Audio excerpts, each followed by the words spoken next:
I'm Nicole Ashley, and today is a Self-Care Sunday. We're going to be discussing ways to identify depression. Now, at certain times in life, depression is completely normal.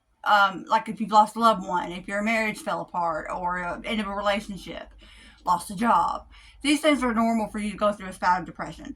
But these are ways to identify when depression is more than normal. Okay? I've got 10 ways to help you identify it. Number 1 is excessive fatigue. Now, we all get tired. That's just part of life. We get tired all the time, and it's nothing uncommon. Especially as the week progresses, we all get more and more tired.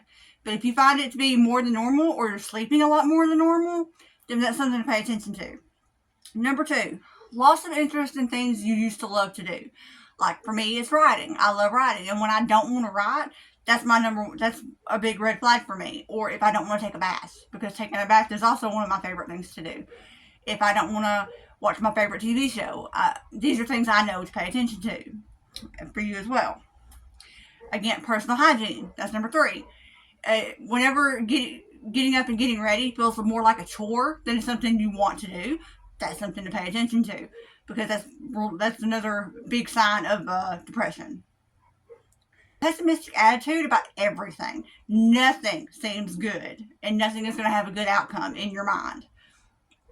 This is just part of the cycle, because everything goes negative. There's nothing positive that can stay in your head. Everything is negative.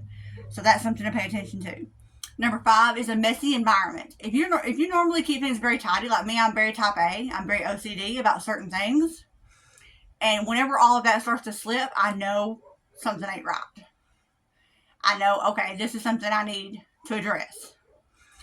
And being in a messy environment just makes things worse. It really does, because it clutters your mind. A cluttered environment, it's bad all around. So try to keep your environment somewhat tidy. Number 6, becoming a hermit or avoiding friends. Me, I'm a hermit by nature. I don't really get out much. I go to work and then I go to town one day a week and I'm done. And I've done my socializing for the week. But whenever I'm avoiding people, like if I don't want to text anybody, or because I text people constantly, I'm constantly talking with somebody on the phone. I'm just not physically in person with them, but I like to talk to people. When I don't want to do that, that's something that I pay attention to.